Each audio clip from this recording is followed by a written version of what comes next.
Assalamualaikum warahmatullahi wabarakatuh. Mohon izin Ibu, sebelumnya perkenalkan nama saya Setia Lestari, bidang bimbingan dan konseling, PPG Prajabatan gelombang 1 tahun 2023. Saya akan memaparkan hasil modifikasi rencana pemberian layanan pada tugas ujian tengah semester mata kuliah pemahaman peserta didik dan pembelajarannya. Sebelum melakukan modifikasi rencana pemberian layanan, saya melakukan penilaian rasional terlebih dahulu, yaitu berdasarkan hasil analisis asesmen AKPD kelas 8 di SMP Negeri 1 Banjarmasin, terlihat bahwa masih banyak peserta didik mengalami tantangan dalam dimensi pribadi mereka, terutama terkait dengan tingkat kesadaran bersyukur.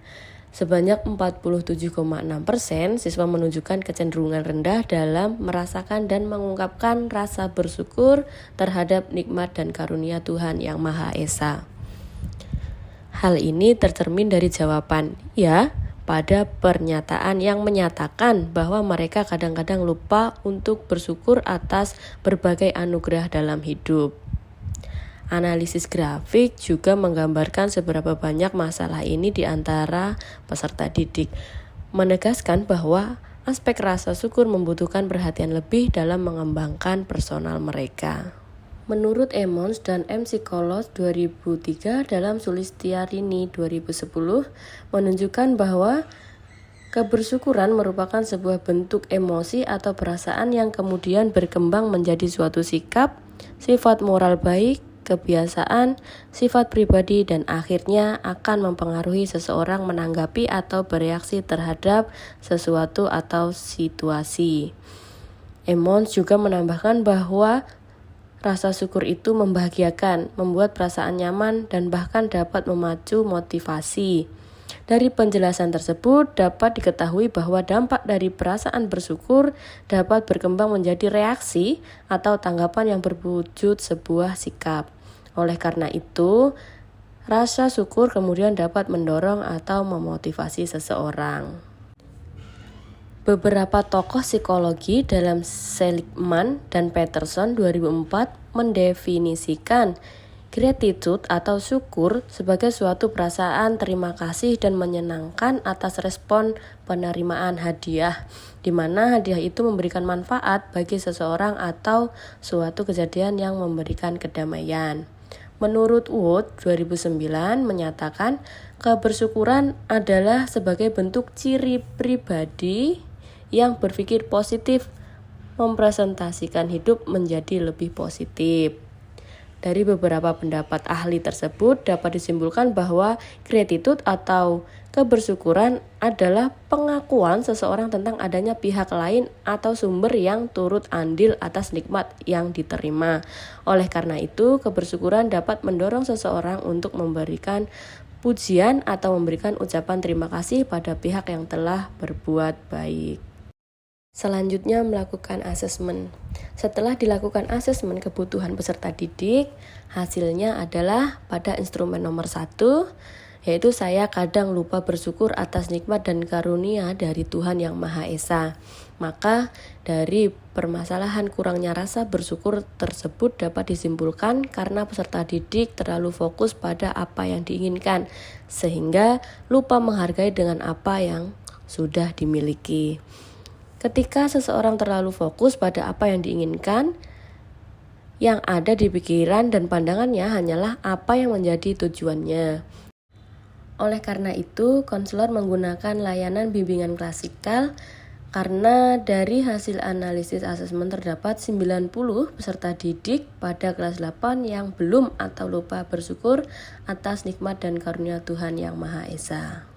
Hal ini juga dapat dilihat dari grafik hasil analisis asesmen kebutuhan peserta didik yang menunjukkan bahwa pada pernyataan saya kadang lupa bersyukur atas nikmat dan karunia Tuhan Yang Maha Esa, masih banyak yang memilih jawaban ya, yaitu terdapat 90 dari 180 siswa di 5 kelas di kelas 8 di SMP Negeri 1 Banjarmasin. Dari hasil analisis tersebut dapat disimpulkan bahwa peserta didik kelas 8 di SMP Negeri 1 Banjarmasin memiliki masalah pada bidang pribadi, yaitu rasa bersyukur. Untuk itu, saya membuat rencana pemberian layanan dengan topik rasa bersyukur.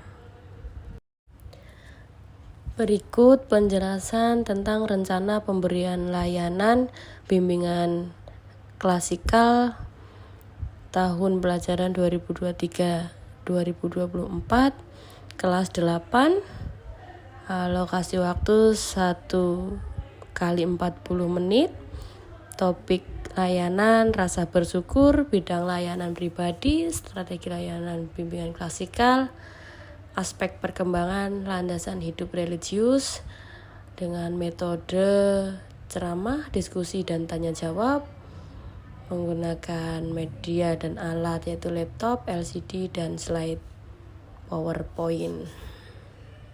Adapun tujuan layanan yaitu pada tahap pengenalan, peserta didik diharapkan dapat memahami pengertian rasa bersyukur. Pada tahap akomodasi atau sikap, diharapkan peserta didik dapat menyadari nikmat yang diberikan oleh Tuhan Yang Maha Esa. Dan untuk tahap tindakan atau keterampilan, peserta didik diharapkan dapat menerapkan rasa syukur atas apapun yang terjadi dalam hidupnya. Berikut langkah-langkah kegiatan awal, yaitu yang pertama, guru BK membuka dengan mengucapkan salam dan mengajak berdoa peserta didik. Yang kedua, guru BK menanyakan kabar. Yang ketiga, guru BK menanyakan kegiatan sebelumnya. Yang keempat, guru BK mengapresiasikan kehadiran peserta didik. Yang kelima, guru BK menyampaikan tujuan layanan. Yang keenam, guru BK menyampaikan langkah-langkah kegiatan dan cakupan materi layanan. Yang ketujuh, guru BK menanyakan kesiapan peserta didik. Yang kedelapan, guru BK mengadakan ice breaking untuk mengkondisikan dinamika kelas sebelum masuk ke materi layanan. Berikut langkah-langkah kegiatan inti, yaitu yang pertama, guru BK memberikan pertanyaan pemantik kepada peserta didik tentang pengertian rasa syukur. Yang kedua, peserta didik menjawab pertanyaan pemantik. Dari pertanyaan pemantik, guru BK dapat mengetahui sejauh mana pemahaman peserta didik tentang pengertian rasa bersyukur sebelum mengikuti kegiatan layanan bimbingan klasikal. Yang ketiga, guru BK menayangkan slide PowerPoint topik layanan tersebut, yaitu rasa bersyukur. Yang keempat, peserta didik memperhatikan mengamati tampilan PowerPoint yang terkait dengan topik layanan tersebut, yaitu rasa bersyukur. Yang kelima, guru BK membagi kelas menjadi 4 kelompok, yaitu peserta didik di dalam kelas dibagi menjadi 4 kelompok kecil. Yang keenam, guru BK memberikan tugas kepada masing-masing kelompok untuk menyebutkan apa saja yang dikeluhkan dalam menjalani sekolah di SMPN Negeri 1 Banjarmasin dan sebutkan alasannya. Yang ketujuh, peserta didik mendiskusikan dengan kelompok masing-masing. Dan yang kedelapan, setiap kelompok mempresentasikan tugasnya, kemudian kelompok lain menanggapinya, dan seterusnya sampai selesai.